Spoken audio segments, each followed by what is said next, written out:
The morning sun had barely peeked over the horizon when Jack Turner unlocked the back door of his bakery. The small bell above the door chimed softly as he stepped into the familiar warmth of his kitchen. This morning ritual hadn't changed in the 15 years since he'd opened Sweet Dreams Bakery in the quiet town of Millbrook. Jack breathed in deeply, savoring the lingering scent of yesterday's baked goods.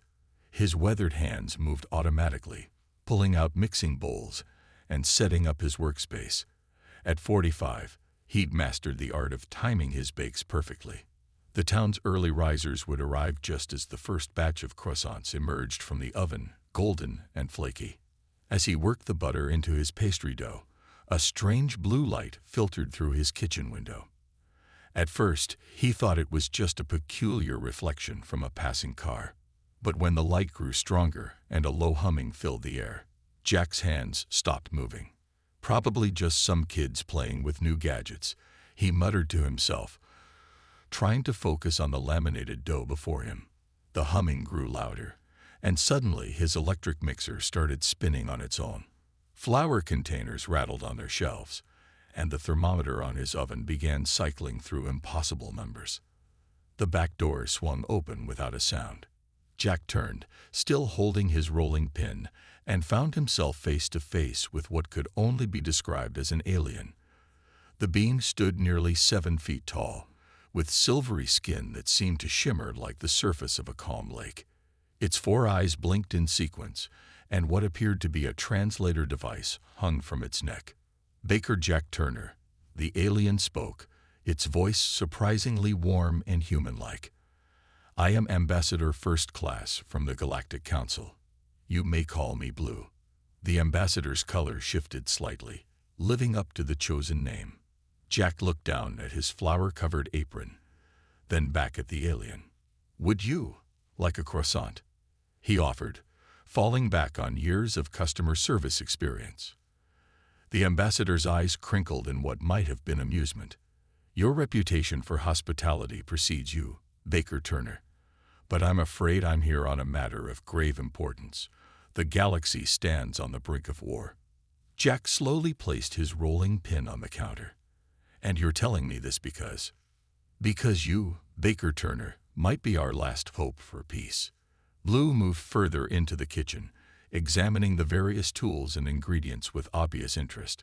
"We have been monitoring Earth's transmissions for decades. Your cooking shows, in particular, have caused quite a stir among our peoples." Jack blinked. "Cooking shows? You mean like Ultimate Baking Championship?" "Precisely." Blue picked up a whisk, turning it over carefully. "In our civilizations, food preparation has become purely scientific. Nutrients are calculated, molecules are arranged, and sustenance is assured. But the way humans cook—" The alien's skin rippled with colors. "There is something there we lost long ago." "I'm not sure I follow," Jack said, watching as the alien carefully replaced the whisk. "The Galactic Council has an ancient tradition," Blue continued. "When diplomatic solutions fail, cultures can compete through their arts. A chance to prove their worth through creation rather than destruction." The alien's 4 eyes fixed on Jack. "Earth has been chosen to participate in the Galactic Baking Championship. The outcome will determine not only peace but your planet's status in the galactic community." Jack ran a hand through his graying hair, leaving a streak of flour. "And you want me to compete? There must be millions of better bakers on Earth. We've analyzed all your world's culinary broadcasts. Your creations, Baker Turner, contain something special. Something we call soul touch. You don't just bake with recipes. You bake with heart. In a galaxy of perfect, calculated cuisine, that might be exactly what we need." The first rays of sunlight began streaming through the window, and Jack could hear his early customers approaching the front door. Their familiar chatter seemed suddenly distant, part of a world that was about to change dramatically. "How long do I have to decide?" he asked. Blue's skin shifted to a deep purple. "The competition begins in 3 Earth days. We leave tonight." The bell at the front of the shop chimed. Jack looked at his half-finished croissants, then at the alien ambassador, and finally at his hands, covered in flour and butter. He'd spent his life bringing joy to people through baking. Maybe, just maybe, that joy could reach even further than he'd ever imagined. "Let me finish today's baking," he said finally. "Then we can talk about saving the galaxy." Jack stood in his small apartment above the bakery, staring at his battered suitcase. How does one pack for an intergalactic baking competition? After some thought, he packed his most treasured tools: his grandmother's rolling pin, his favorite set of measuring spoons, and his lucky apron. Everything else, according to Blue, would be provided on the ship. The spacecraft appeared precisely at midnight, hovering silently above his bakery. Unlike the sleek silver discs in movies, it looked more like a giant floating kitchen, complete with what appeared to be enormous exhaust fans on top. A beam of soft golden light enveloped Jack, and suddenly he found himself standing in what could only be described as a luxury space kitchen. "Welcome aboard the Culinary Voyager," Blue announced, appearing beside him. "This vessel is designed specifically for transporting chefs to the competition. Each contestant has their own practice kitchen." Jack walked slowly around the space, his eyes wide. The countertops were made of a material that shifted colors depending on temperature. The ovens had hundreds of settings he'd never seen before, and instead of a refrigerator, there was a chamber that Blue called a molecular preservation unit. "These are your fellow competitors." Blue gestured to a window overlooking the grand dining area. Jack saw 5 other beings, each more unusual than the last. They represent the finest culinary artists from across the galaxy. One chef appeared to be made entirely of crystal, its hands splitting into dozens of precise cutting tools. Another floated in a container of bubbling liquid, manipulating ingredients with tentacles of pure energy. The sight made Jack's confidence waver. "They look advanced," he said quietly. "They are masters of molecular gastronomy and quantum flavor engineering," Blue agreed. "But remember why you were chosen. Sometimes the old ways hold power the new ways have forgotten." As Jack explored his kitchen, a small hovering robot approached him. "Greetings, Earth Chef. I am Pine, your personal ingredient navigation entity. Would you like to see our available ingredients?" Before Jack could answer, holographic images appeared in the air around him. There were familiar items: flour, sugar, eggs, but also things he'd never imagined. Fruits that changed flavor depending on the emotion of the person eating them. Spices that existed in multiple dimensions at once. Crystals that melted into pure light. "These are grand prize winners from previous years," Pine said, projecting images of spectacular desserts. One looked like a galaxy in a glass. Another was a cake that defied gravity, spinning in multiple directions at once. Jack's hands trembled slightly as he touched one of the strange new ingredients. It felt like touching a cloud made of sugar. "How am I supposed to compete with all this? I just make pies and cookies." Blue's skin shifted to a warm golden color. "Let me show you something." The ambassador waved a hand, and a screen appeared showing recordings from Earth. They were clips from Jack's bakery, customers closing their eyes in delight as they bit into his croissants, children beaming at their birthday cakes, elderly couples sharing his apple pies. "This is why you're here," Blue said softly. "In all our advancement, we've lost this simple joy. The ability to make people smile with just flour, sugar, and care." A chime sounded through the ship, and Jack felt a slight shift. Through the window, he watched Earth grow smaller and smaller until it was just another blue marble in the vast darkness of space. "We'll reach the Galactic Culinary Arena in 6 hours, Blue announced. "I suggest you use this time to practice with the new ingredients. The first challenge begins as soon as we arrive." Jack took a deep breath, tied on his apron, and looked at the array of alien ingredients floating before him. He might not have quantum flavor engineering or molecular gastronomy, but he had something these advanced beings had lost: the human touch. Maybe, just maybe, that would be enough. "Well," he said, rolling up his sleeves, Let's see what these space ingredients can do in a good old-fashioned apple pie. The Galactic culinary arena looked like a giant wedding cake floating in space. Its circular tiers sparkled with lights, and Jack could see hundreds of viewing pods attached to its sides, filled with spectators from across the galaxy. As their ship docked, his stomach did a nervous flip that had nothing to do with space travel. "Contestants, please report to your stations," a voice echoed through the station. Jack followed the others into an enormous circular kitchen space. Each chef had their own cooking area, separated by force fields that sparkled like sugar crystals in the light. The head judge floated to the center of the arena. She was a being made of pure light, her form shifting between different shapes as she spoke. "Welcome to the 10,000th Galactic Baking Championship. Your first challenge begins now." Her voice sounded like tinkling bells. "Create a dessert that all 5 major species of the galaxy can enjoy. You have 3 hours." Jack looked at his station's screen, which displayed information about each species' dietary needs. One race could only eat things that glowed. Another needed their food to be exactly -10 degrees. A third species dissolved anything they touched, so their food had to be contained in special force fields. "This is impossible," he muttered, staring at his ingredients. Around him, the other chefs had already started working. The crystalline chef was creating some kind of quantum soufflé, while the liquid chef was brewing what looked like edible starlight. Then Jack remembered something from his grandfather's old diner. "The secret to making everyone happy," his grandfather used to say, "is to find the one thing they all share." Jack pulled up the species information again, reading more carefully this time. Despite their differences, each species had one thing in common. They all experienced emotions through their taste buds. A wild idea began forming in his mind. He started with a simple apple pie base, but instead of regular apples, he used luminous fruit that glowed when baked. The crust he made with temperature-shifting butter that could be both hot and cold at once.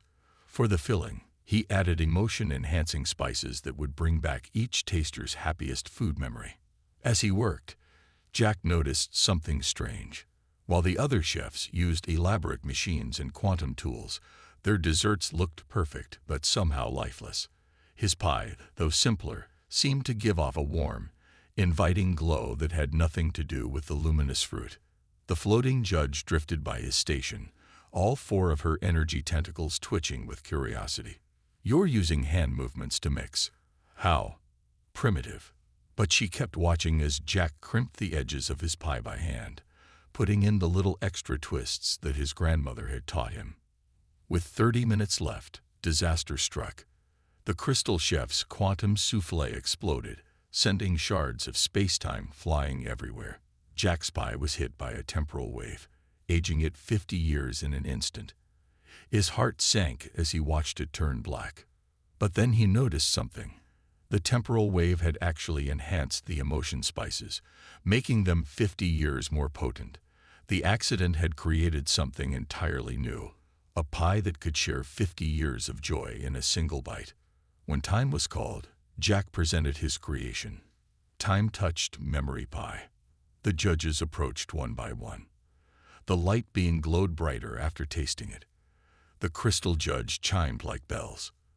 The dissolving judge's force field bubbled with happiness. "This dessert," the head judge announced, her voice trembling, "made me remember my first taste of starlight, 500 years ago. I didn't know humans could capture emotions like this." Jack smiled modestly. "Where I come from, we believe every dessert tells a story. I just made sure this one could speak in every language." To his surprise, he found himself advancing to the next round. As he cleaned his station, he overheard 2 alien chefs whispering. "Perhaps," one said, "there is more to Earth cooking than we thought." The crystal chef approached him, its facets gleaming. "Your methods are old," it chimed, "but your results, they have something we lost long ago." "What do you call it?" "Where I come from," Jack replied, wiping flour from his hands. "We just call it love." The night before the semifinal round, Jack couldn't sleep. He paced in his quarters aboard the station, going over his recipe plans. Tomorrow's challenge would require him to create a dessert that could exist in 3 different dimensions at once. He'd been practicing with some quantum sugar, but something still didn't feel quite right. A soft chime from his door interrupted his thoughts. It was Krista, the crystalline chef who had become surprisingly friendly after the first round. Her facets sparkled with urgency. "Human Jack," she chimed quietly. "You must come see this." Jack followed her through the station's quiet corridors to the main kitchen area. As they approached his station, he noticed something was wrong. The air smelled different, burnt and chemical. "Look," Krista pointed with a crystalline finger. Jack's workspace had been ransacked. His earth ingredients, carefully preserved in the molecular storage unit, were destroyed. Worse, his grandmother's rolling pin, the one he brought from Earth, was snapped in half. But who ruled? Jack started to ask, but stopped when he heard voices approaching. They ducked behind a large mixing unit. 2 figures entered the kitchen. One was tall and shadow-like. The other seemed to be made of swirling gas. Jack recognized them as representatives from the Void Confederation, one of the factions pushing for war. "The human's ingredients are taken care of," the shadow being hissed. "Without his earth materials, he'll be forced to use standard galactic ingredients. His special touch will be gone." "Good," the gas being swirled. "We cannot allow this competition to succeed. Peace would be unprofitable for our weapons contracts." After they left, Krista turned to Jack, her crystal body humming with anger. "We must report this." But Jack was already walking to his ruined station, picking up the broken pieces of his grandmother's rolling pin. "No," he said quietly. "They'd just deny it. And besides," he looked around at the alien ingredients floating in their containment fields. "Maybe it's time to try something new." Word of the sabotage spread quickly among the other competitors. To Jack's surprise, they began arriving at his station one by one, each bringing something to help. The liquid chef, who Jack now knew as Bubbles, offered some of his rare emotion-capturing enzymes. "They react to the cook's feelings," he burbled. "Your human emotions are strong. They will work better for you than me." The energy being called Spark contributed some quantum flavor extractors. "Your earth techniques are interesting," she crackled. "Perhaps they can teach us something new." Even the usually grumpy plasma chef brought over some special thermal regulators. "Your primitive methods are oddly effective," he grumbled. "It would be disappointing if you couldn't compete properly." As Jack looked at the alien ingredients and tools before him, an idea began to form. He couldn't make Earth desserts anymore. But maybe he could make something entirely new, something that combined the best of both worlds. He spent the rest of the night practicing with his new ingredients. He discovered that quantum sugar responded surprisingly well to being hand-mixed. The emotion-capturing enzymes worked better when he talked to them softly, just like he used to do with proving dough back home. By morning, Jack had developed something unprecedented, a way to apply traditional Earth baking techniques to advanced galactic ingredients. His hands were tired and his eyes were heavy, but for the first time since the sabotage, he felt hope. "They thought destroying my Earth ingredients would ruin me," he told Krista as they watched the station's artificial sunrise. "But they forgot something important." "What's that?" she chimed curiously. Jack smiled, rolling up his sleeves as the announcement for the semifinal round began to sound. "Being human isn't about the ingredients you use. It's about how you use them. And I'm about to show them just how creative humans can be." The semifinal challenge was announced through the arena's floating screens. "Create a dessert that demonstrates the pinnacle of your civilization's culinary advancement." Jack stood at his station, surrounded by borrowed alien ingredients. The other chefs gave him encouraging nods before heading to their own stations. His hands still remembered the feel of his broken rolling pin, but now they hovered over containers of quantum sugar and emotion capture enzymes. "You have 4 hours," the head judge announced. "Begin." While other contestants immediately started programming their molecular assemblers and quantum ovens, Jack closed his eyes and thought about his grandfather's words. The best recipes don't come from your head, they come from your heart. He began by doing something none of the alien chefs had ever considered. He mixed the quantum sugar by hand. The sugar crystals, used to existing in multiple dimensions at once, seemed to dance between his fingers. They responded to his touch in a way they never did with machines. "What are you doing?" Spark, the energy being, paused her own cooking to watch. Quantum sugar requires precise molecular manipulation. "Maybe," Jack said, continuing to mix, "or maybe it just needs a gentle touch." He added the emotion capture enzymes next, but instead of programming them with a computer, he spoke to them softly while working them into the mix. He told them about his bakery back home, about the joy of early morning baking, about the smiles on children's faces when they saw his cakes. The enzymes began to glow with a warm, golden light. Several judges drifted closer, their instruments beeping in confusion. For the base of his dessert, Jack created a sort of floating cloud using levitating cream. But instead of making it perfectly spherical like most galactic chefs would, he let it form naturally, like a real cloud. He folded in layers of starlight extract and dimensional butter, working quickly but carefully. Something magical began to happen. The quantum sugar, influenced by his hands-on approach, created patterns that shifted between dimensions while maintaining their connection to the physical realm. The emotion capture enzymes, filled with his stories, made the whole creation pulse with warm feelings of home and happiness. "Impossible," the crystal judge whispered, all her facets glittering with excitement. "The quantum harmonics are stabilizing without computational support." Jack added the final touch, a sprinkle of what he called memory dust, made from powdered time crystals mixed with good old-fashioned earth cinnamon.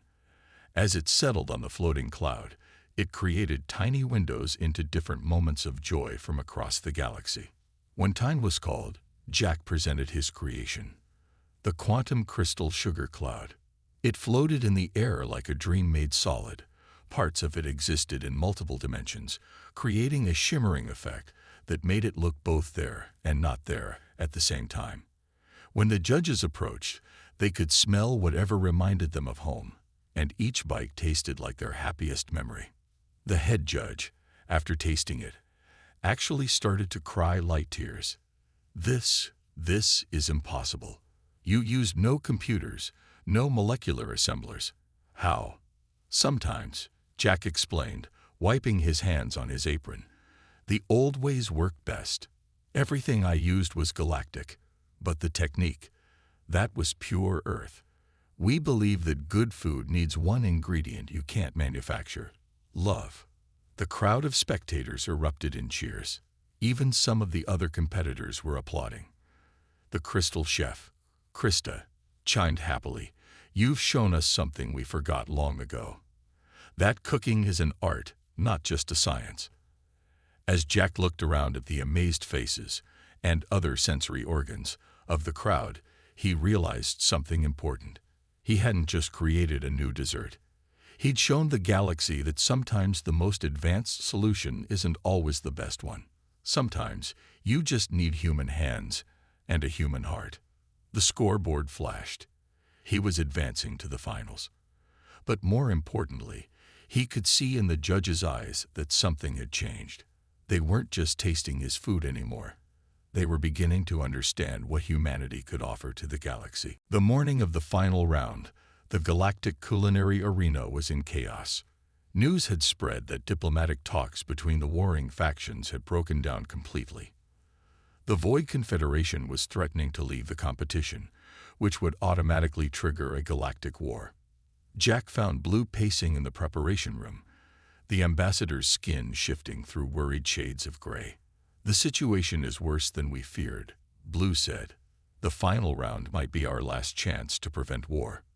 The head judge floated into the room, her light form flickering with concern. "The final challenge has been modified," she announced. "You must create a dessert that represents unity and peace, something that can bring opposing sides together. You have 5 hours. As Jack walked to his station, he noticed the viewing pods were packed with diplomats from every faction. The tension in the air was thick enough to cut with a knife, or in this case, a pastry cutter. I have an idea. Krista chimed softly from her station next to his. But it's dangerous. The time crystals we use for aging desserts, they can be used to show possible futures. Jack understood immediately. If we could show them what their war would do. It's never been tried in food before, she warned. It could be catastrophic. But Jack was already planning. He began with a base of quantum-shifted cream, carefully folding in layers of possibility using the time crystals. Each layer would show a different potential future, both peace and war.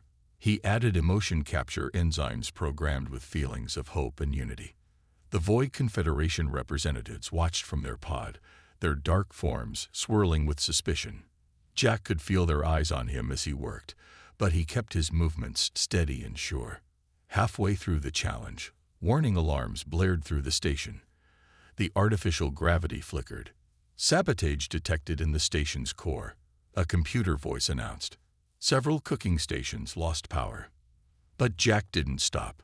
He'd learned from his grandfather that sometimes, when everything is going wrong, you just have to keep baking. His station's power was down, but he didn't need it. He worked by touch and instinct, the way bakers had done for thousands of years on Earth. His dessert began to take shape, a floating sphere that looked like a miniature galaxy, with swirls of cream and starlight forming spiral arms of flavor. Inside, the time crystals created tiny windows showing glimpses of possible futures. A bite from one side would show the devastation of war, while a bite from the other would reveal the prosperity of peace. Warning: his station's computer flickered to life briefly. Temporal paradox detected in dessert matrix. Jack ignored the warning.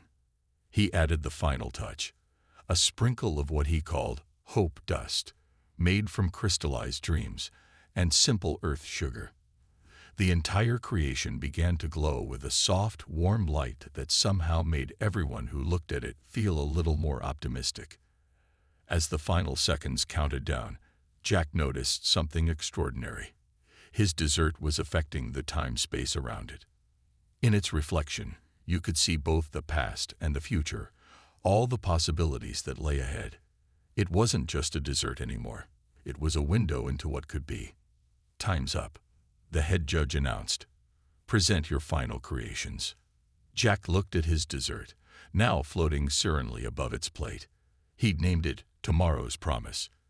In its swirling surface, he could see reflections of every being in the arena, all connected, all part of the same great cosmic dance. As the judges approached his station, he said a quick prayer to whatever universal forces washed over bakers. Everything now depended on whether his dessert could show the galaxy not just what they had to lose, but what they had to gain by choosing peace over war. Let's hope, he whispered, that they're hungry for change. The judging of the final round began in complete silence. The entire arena held its breath as the head judge approached Jack's creation, Tomorrow's Promise. The dessert floated serenely, its galaxy-like swirls reflecting infinite possibilities in its surface. The first to taste it was the crystal judge. As soon as she took a bite, her crystalline form began to chime with a melody that hadn't been heard in the galaxy for centuries, the ancient song of peace. The time crystals in the dessert had shown her a future where her people's art of song crafting flourished once again. The gas-formed judge swirled with new colors after his taste. I can see my home world, he whispered, not as it is now, covered in weapon factories, but as it could be, filled with gardens and schools. One by one, the judges tasted Jack's creation. Each experienced something different, yet all were moved to tears, or their species equivalent. The dessert showed them not just what they might lose in war, but what they could gain in peace. Then something unexpected happened. The Void Confederation representatives demanded to taste it too. As they did, their dark forms began to glow with inner light. The dessert had shown them memories of their own children, and the futures those children might never see if war broke out.